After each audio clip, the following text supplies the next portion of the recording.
Welcome to Reaper's Creepers. Step into the shadows, where tales of the unknown unfold. Relax, listen, and drift into the dark. Today's story was written by Boris Bacic. You can find a link to his other stories in the description and pinned comment below. This is part 2 of a 2-part story. You can find part 1 in the description and pinned comment below. Let's begin. Their death cries were all around us now, and they were drawing closer by the second. I frantically looked around for some desperate way out of this situation. The screams were so loud now that I expected the freaks to appear from around the corner any second and swarm us. We stopped in the middle of a street, breathing heavily and trying to process what the hell just happened. But the silence didn't last for long, because the sound of bullets was quickly replaced with a different, equally ominous one. The screams of the freaks, which froze your bones to the marrow, bringing along with them impending doom. Their death cries were all around us now, and they were drawing closer by the second. I frantically looked around for some desperate way out of this situation. The screams were so loud now that I expected the freaks to appear from around the corner any second and swarm us. I noticed a small store with an open sign on the door, so I tried it with all my strength, hoping to God it's unlocked. To my surprise, the door easily gave way, making me stumble headfirst inside. "Angela, come on," I called out to my surviving partner, who seemed to be preoccupied, frantically looking around, clutching her axe. "Angela," I yelled again, and she snapped her head to me and practically jumped inside. I shut the door and ducked behind the counter, just in time to see a dozen freaks run past us on the street, all screaming along the way and muttering some gibberish, just like Travis did. Angela and I silently stared at each other, breathing heavily and probably thinking the same thing. What the hell just happened? The gunshots started again, but were very distant this time. The screamers all seemed to be flocking to the sound of gunfire, which was good for us.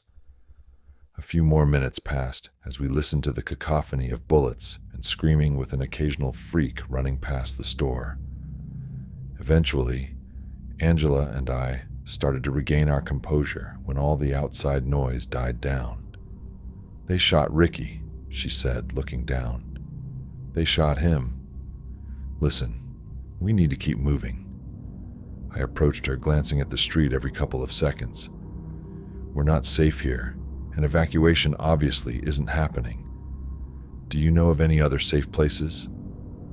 She thought for a second with her eyes closed, as if she had trouble recalling. The only other place I know is my company," she finally responded.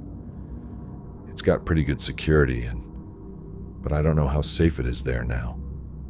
Other staff members could be infected there. It's our only option now. The pharmaceutical company is not far from here, right?" "Yeah, we should be there in no time. I have an access card." She seemed to finally snap out of her trance and focus. "All right, here's what we do. We go to your company, we wait it out a few days. If it has good security, maybe your coworker Daniel and some other people could be working on a cure, right? I don't know, it's a long shot. They could all be dead or gone by now, and the building overrun. Look, your coworker is the one who told you this was a parasite, and that we can slow it down with antibiotics. He might, just might, know something more. And since the government doesn't plan to let us out, we might as well see if we can get treated first, and then look for another way out." Okay, she nodded. "Let's go check it out. If there's even the slightest chance of survivors being there, we need to get there. And if it's deserted, we can still stay there for a bit, till we figure our next move out. And if the freaks are there, we'll cross that bridge when we get to it. Right, let's go." I clutched Travis's baseball bat and peeked outside through the glass door. It looked safe enough. So we slowly exited the store and started making our way to the destination. The pharmaceutical company is at an intersection, so we gotta be real careful, Angela said. Sure enough, as soon as we exited the alleys and reached the main street, we saw a bunch of freaks scattered on the road, aimlessly walking around between abandoned car and dead bodies.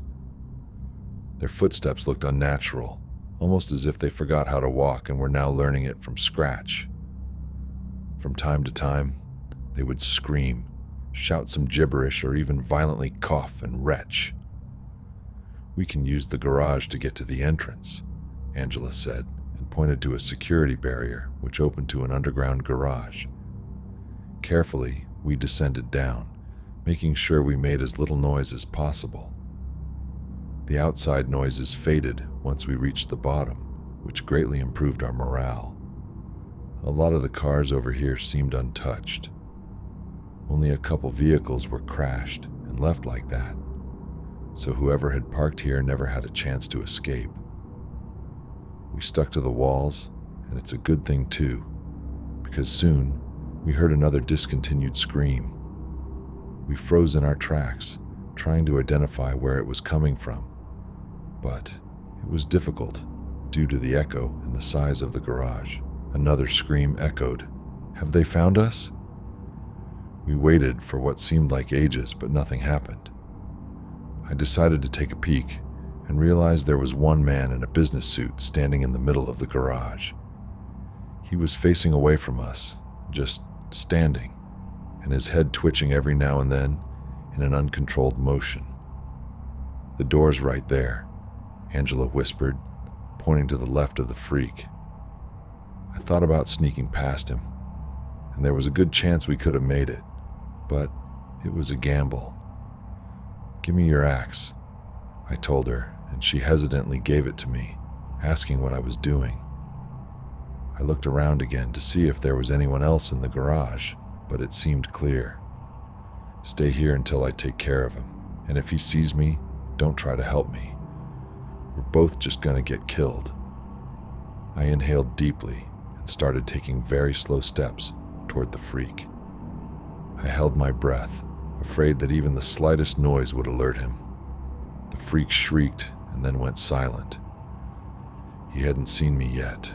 Step by step, I got closer, and as I did, I was able to hear him more clearly. The freak was muttering something between moans and head jerks. No, can't do it. Break free, he said among other things. I was only a few feet away from him now. He screamed louder, which made me stop dead in my tracks. My heart was pounding 1,000,000 miles per hour. This is it, I thought. He's going to turn around, and in a matter of seconds, his friends will join in and rip me apart.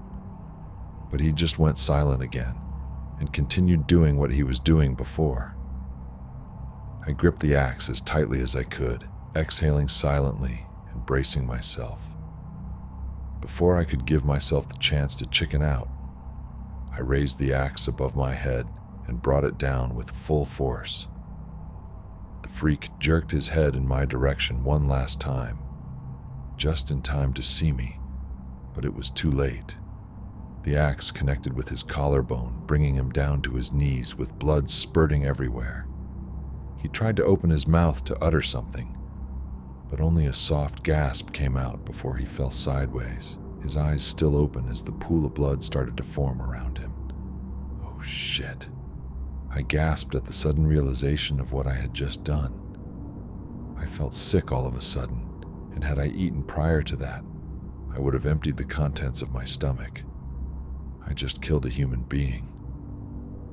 I stared at the dead body for what seemed like ages, thinking about whether this man had a family and what his name was, until I felt a tap on my shoulder. Hey, we gotta go, Angela reminded me, and I nodded, unable to say a word. She snatched her axe from the dead body and said, "You had to do it. If you hadn't killed him, you can bet your ass he would have done it to you." She approached the door and swiped her card on the reader, which made a loud beeping sound. The sturdy door unlocked. I I took one final look at the man in the suit and his empty gaze before Angela reminded me that we had to go. Thank fuck. She sighed as the door closed behind us. A male voice suddenly resounded on the loudspeakers. Angela, is that you? Daniel, she responded, looking around for the source. A moment of silence, and the voice crackled back to life. Come on up to the second floor. I have something important to show you. Well, come on up, it's safe, the voice repeated. I'm in the security room. Angela and I looked at each other in bewilderment. She led us upstairs to the second floor through the once pristine hallways that were now decorated with knocked-over garbage bins, broken vending machines, and from what I could see, some staff members. We rounded the corner and reached the door with the security sign. Angela was about to open the door, but I stopped her, recalling how they surrounded my house and tried to trick me into letting them in. For all we knew, Daniel was already dead, or worse. But before we could consider our next move, the door swung open, and in front of us appeared a man in a lab coat, staring us down. Took you long enough, he said in a matter-of-factly tone, and went back inside the room. We followed. Inside were a dozen monitors, which were tracking movement via surveillance cameras throughout the building. I noticed movement on some of the feeds from those freaks, walking aimlessly about certain sections of the building and outside. Just like the ones on the street we saw earlier. Daniel sat in the security guard's chair and faced us. I only then noticed the gun next to him on the desk. Dan, I thought you were dead, Angela said. My thought exactly. I heard the army's killing our own, so when I told you to go there, he shook his head. I tried contacting you again to prevent you from going there, but I couldn't reach you. I'm sorry. I should have known. Angela shrugged after a moment of silence. Dan, you said that this was some sort of parasite. Is there a cure for it? She asked. There's no cure. He responded with hesitation, and my heart dropped. You can slow it down with antibiotics, but even then it's just a matter of time before the parasite develops resistance. We tried finding a cure, but we failed. What is this parasite? I asked. Dan sighed and nodded. Ever heard of Toxoplasma gondii? He asked. I didn't respond. Toxoplasma gondii, Dan repeated. A parasite which can only thrive in the intestines of cats.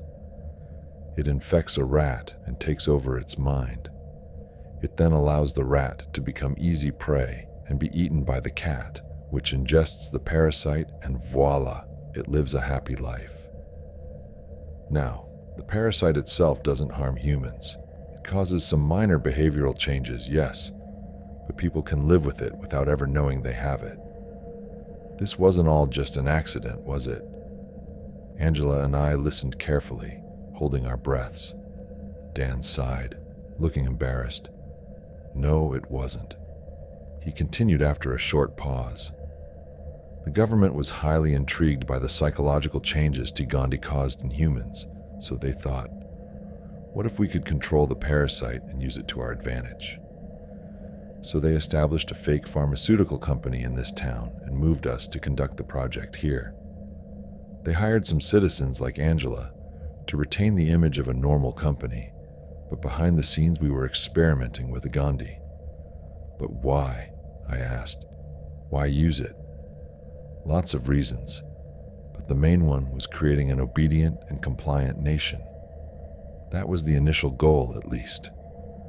After the initial success of manipulating T. Gandhi and making sure the behavioral changes it caused in humans would be the ones they desired, the guys in command gave orders to start infecting citizens. What? Angela was appalled. He took off his glasses and rubbed his eyes. We administered the parasite via throat swabs and tongue depressors. You probably remember the precaution the town had in order to prevent a possible Ebola outbreak 5 months ago. All citizens had to complete a mandatory throat culture, and and were therefore infected without even knowing it. The ones who moved out of the city in the meantime were tracked carefully. They've probably been neutralized or arrested by now. I thought about all this for a second. I never took the throat culture, I replied. How? Dan asked. I hadn't moved here by then. Well, then unless you ingested some feces which contained this specific parasite, you're safe. I felt a surge of new hope. I felt as if I could run for miles. Dan continued. Anyway, everything was fine at first. Town's crime rates started dropping. More stability in the city and so on. In fact, it was going so well that the top guys planned on running another experiment in which they could engineer the parasite into causing different behavioral changes and use it as a weapon of mass destruction. But then, things got out of hand, Angela asked. Yes. People started complaining about feeling sick, and then there were reports of violent attacks and, well, you know the rest.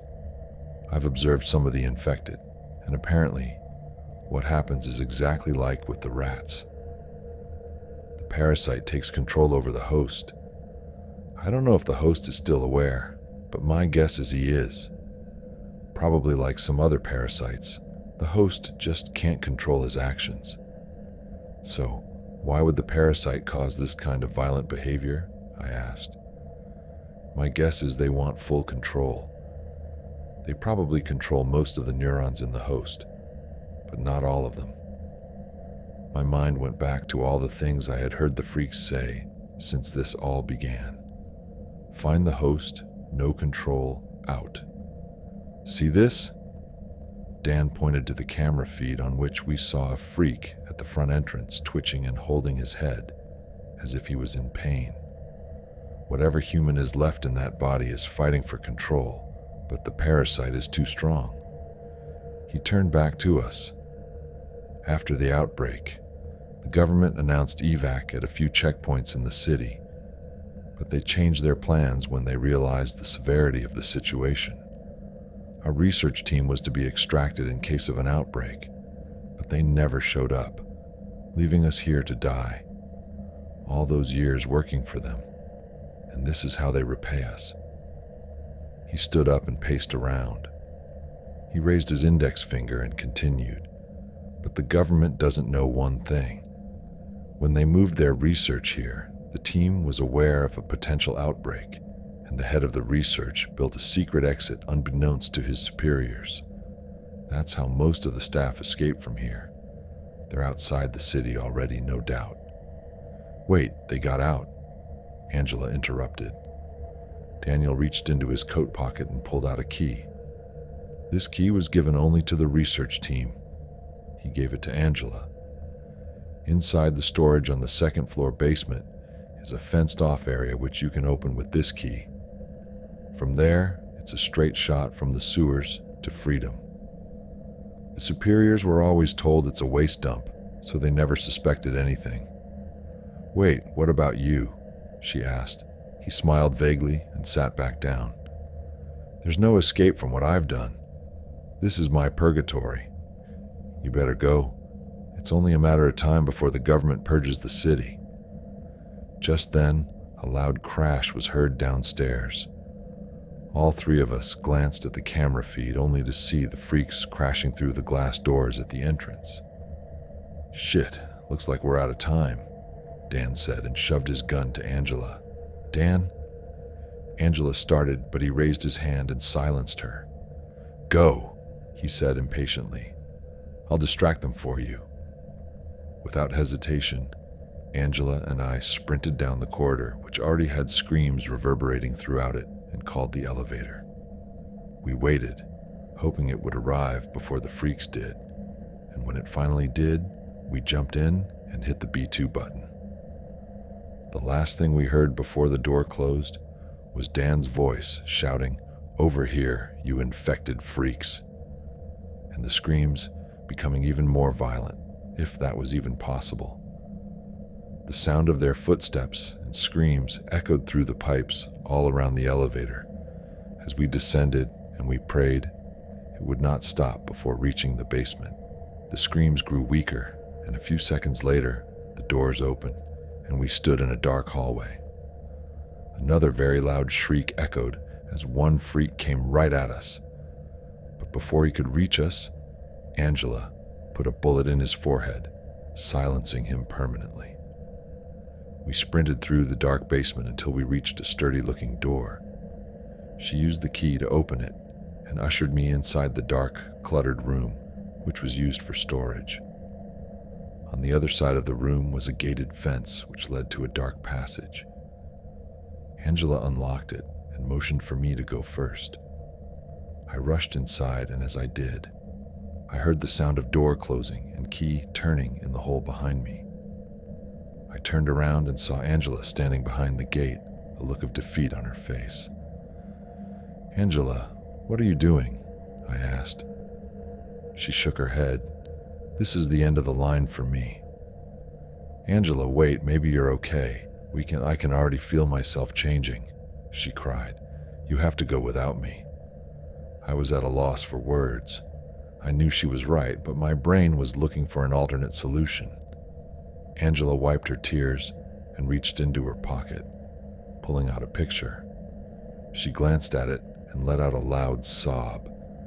She then handed it to me, and upon inspecting, I saw it was a picture of a little girl in a school uniform, smiling widely. "That's my daughter Helena," she said. "Her address is on the back. Please, find her and give it to her." "Angela, come on. You can give it to her yourself once we're out." The screams in the distance were starting to grow louder again. She shook her head and sniffled, wiping away her newly formed tears. "Promise me." She grabbed my hand through the fence firmly. "Promise me you'll find her." I nodded and uttered the words with a trembling voice. "I promise." "Good. I'm going to give these bastards a memorable farewell." She dropped her backpack on the ground, turned around, and readied her gun. The screams we had heard on the upper floors prior to this were now permeating the basement in full force. "Angela," I called out to her, and she looked back at me. "Thank you," I said. She nodded and disappeared out of the room. The next few seconds were a mixture of screams and gunshots until all that remained were just the screams. I closed my eyes and wiped the tears. I barely had the motivation to move, but I knew I had to go.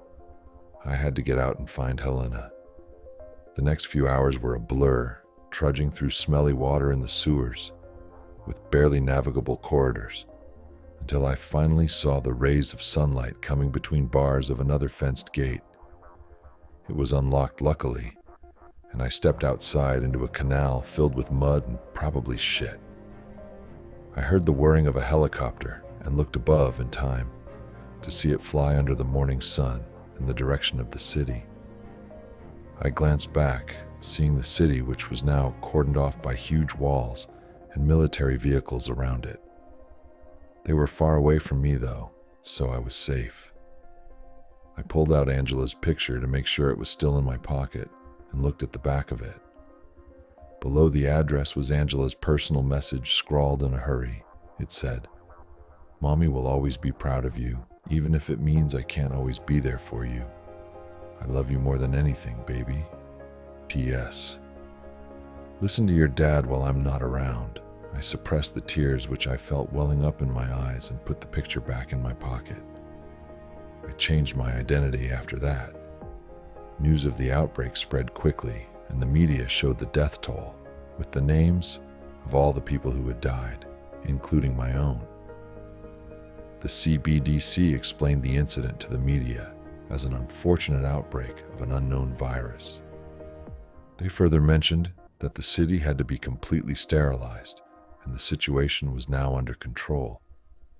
According to the news, there were no survivors.